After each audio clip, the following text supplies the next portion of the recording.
If your energy crashes and your pain spikes on the same day, that is not always coincidence. What if your pain flare has little to do with your injury, your chronic illness, or your disability, but instead is related to what your blood sugar did 2 hours ago? Hey, it's Jael from Cell Based Nutrition, and today we are talking about the metabolic link between blood sugar and chronic pain. So, have you noticed that there seems to be a link between pain and fatigue, pain and energy levels? And on days when your energy feels more drained, your pain feels a lot more louder. That is not random, because chronic pain is not just structural, it's metabolic. When your blood sugar levels swing up and down, your body releases stress hormones like cortisol and adrenaline to compensate. And your nervous system, which is already struggling, which is already under pressure, which is already stressed, which is already on high alert, is so sensitized by these swings that it can amplify inflammation, tension in your muscles, and of course, pain sensitivity.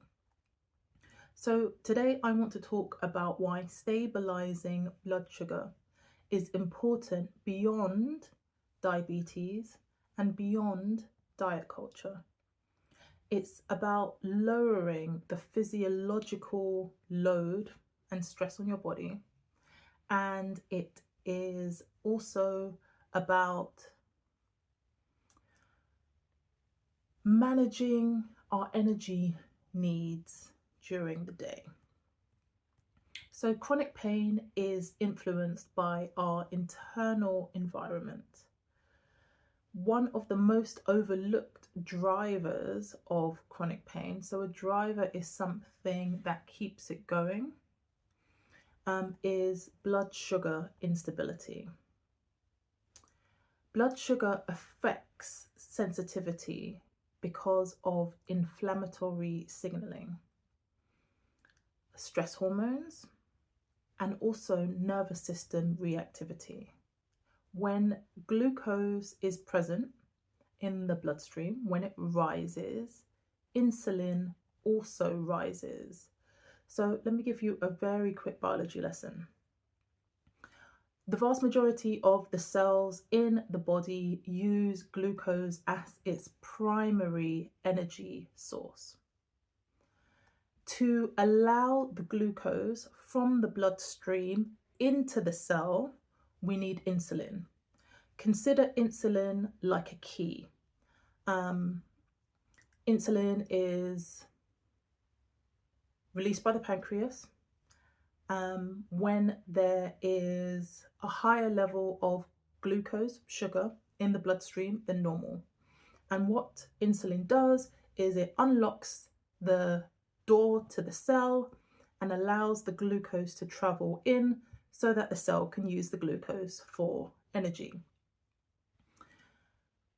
When insulin rises and then drops, so when your glucose rises sharply, the insulin comes in, opens the door, allows the glucose in, and then there's a sharp drop after, the body releases cortisol and adrenaline for your energy levels to pick you back up. It's the same when you have something sweet to eat, when you have some caffeine, you have a high of energy, and most people crash afterwards. When that crash happens, your body needs energy to keep you going, to keep your eyes open, to keep you functioning. And another way to do that, in the absence of additional glucose being present, is stress hormones. And then these stress hormones, once they enter the bloodstream, There's no emergency for them. There's no need for them. You're not about to run a race. You're not about to run away from an attacker. You're not about to climb a mountain.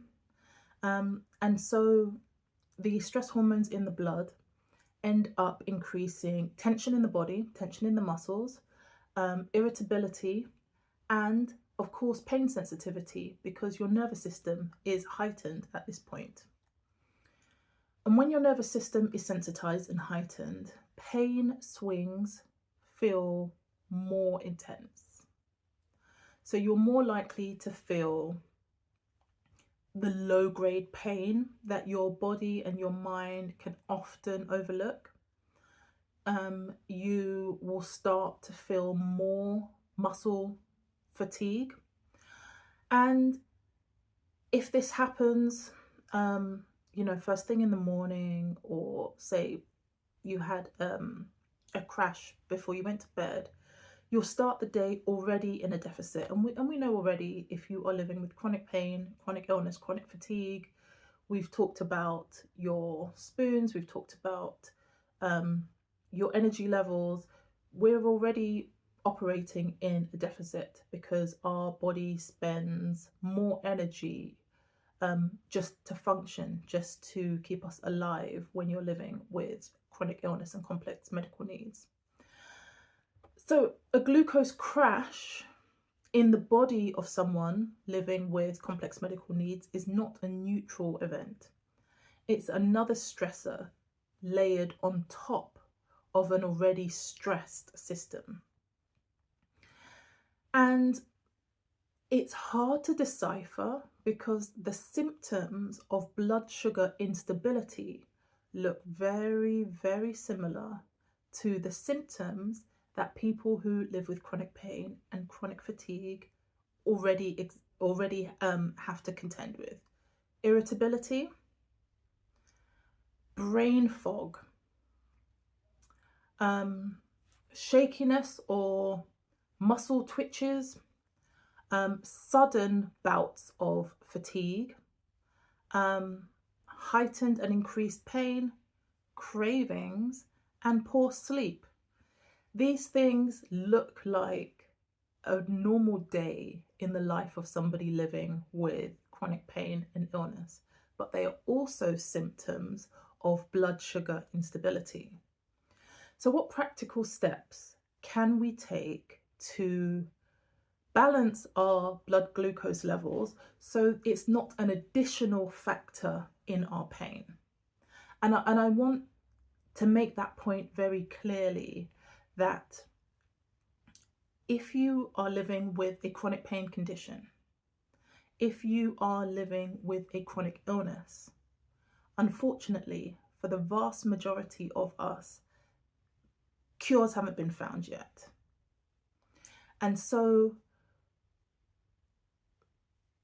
in and of itself,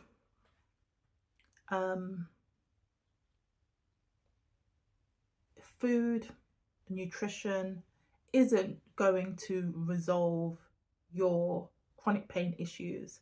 I will not sit here and lie to you. I will not sit here and pretend that this is the magic bullet. But what it is a way to ensure that blood sugar instability does not increase your pain. The more we can do to modulate pain, the more we can do to manage pain, the more we can do to reduce the pain signals in our body, the better. So let me give you some things that you can consider adding into your regime to make sure that your body is not doing the glucose spike and the adrenaline and cortisol dance. Regular meals.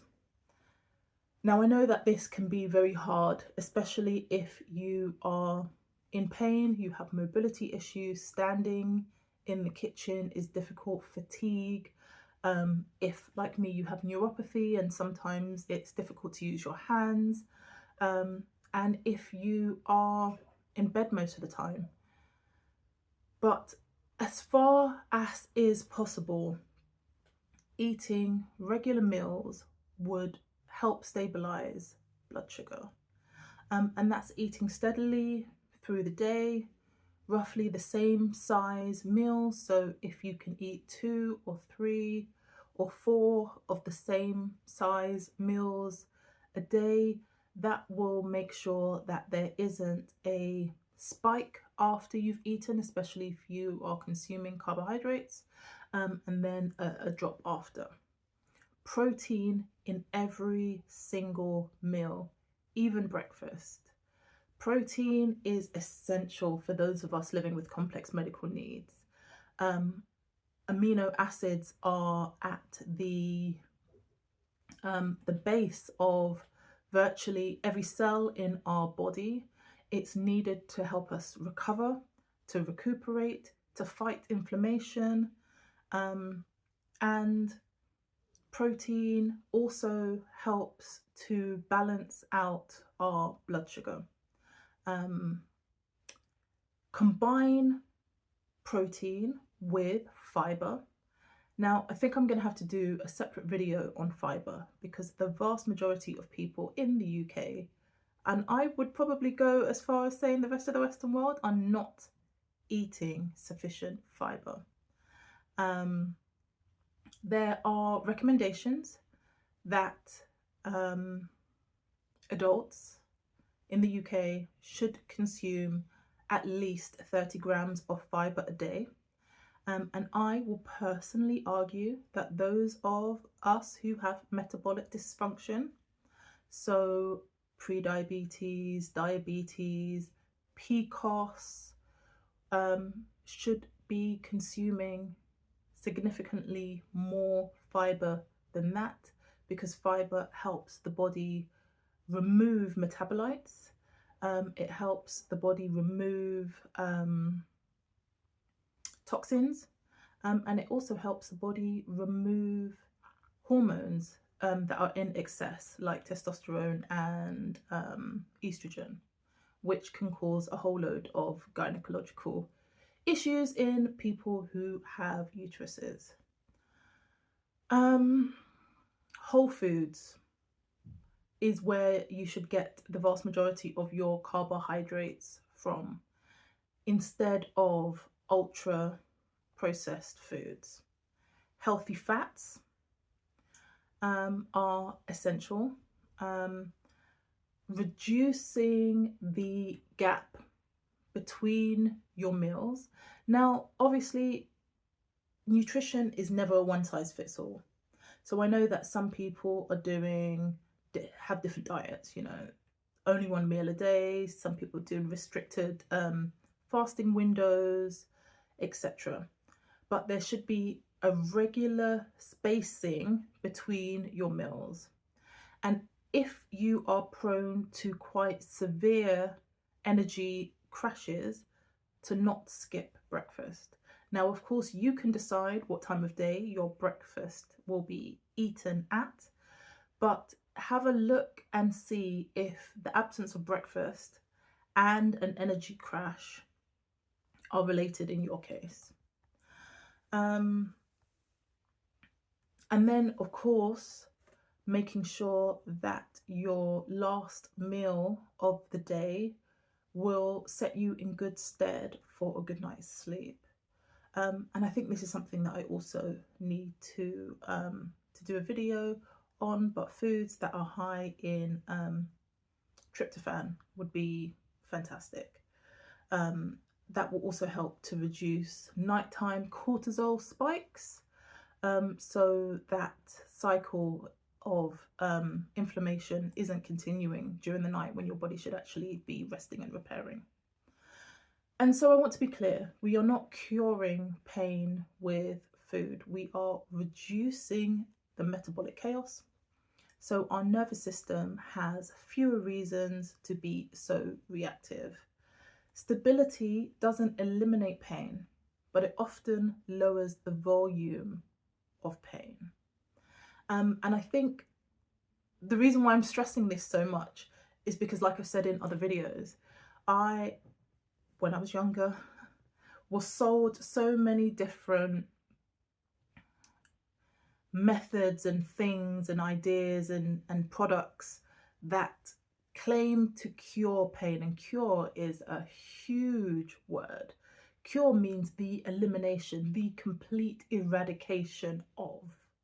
And like I said, many of us are living with conditions that are so far incurable, or the cure is not easily available. It's cost prohibitive for many of us. And so we are left looking for evidence-based, science-backed methodologies to help manage pain, to help reduce pain, reduce inflammation, and reduce fatigue. And looking at our metabolic balance, looking at our blood sugar balance is absolutely a key way of just ensuring that our pain levels are not spiking because of erratic blood sugars. Now, a lot of people understand pain management in theory, but it's often difficult to apply when you are in pain, when you are fatigued, when you are struggling. And it's not a failure. It means that you are in need of support, you're in need of scaffolding, you're in need of structure. And if you would like some guided support, I run a group program called the Pain and Fatigue Liberation Method. It's about nervous system regulation. It's science-based, evidence-backed, naturopathic ways to reduce the intensity of and the frequency of pain flares or pain crises, whatever they're called in your particular condition, and also to give you steadier energy to help mitigate some of the impact from fatigue. And none of these methods are about fixing, neither are they about pushing through and pushing past boundaries and limits, but it's about building steadiness and self-trust, being able to read your own body signals and to be able to act preemptively and proactively in a container where you are with other people who understand and where you don't have to explain and over-explain yourself and what you are living with. So the next cohort for this group will be opening in April, and I will share details soon, very soon. I have given myself a deadline to make sure that this information is out in the public domain by the end of the month, and that is next week. So I will make sure that very soon you will have the links to look through the course information and see if it is something that you would like to participate in. I am looking forward to working with those of you who would like to work with me. And for now, just know that that support is available. And if it is not for you, I will still be here on social media, releasing videos, chopping up with you in the comments. I, as always, am overwhelmed with joy by the comments that I receive. They are so thoughtful. People are so vulnerable. People are so honest. People are willing to support each other. It's wonderful to see. It's not wonderful to see that there are so many of us that are living with chronic pain conditions, but it is wonderful to see that we are building a community of people who understand each other and are willing to support one another, if only virtually. So I'm Jael from Cell-Based Nutrition. It has been lovely talking to you. Please like, comment and subscribe. That helps to grow the channel's reach so more people can hear this message and join in our lovely conversations in the comments. And I would like you to remember that your body is not broken. Your cells are just undernourished. And I will see you in the next video.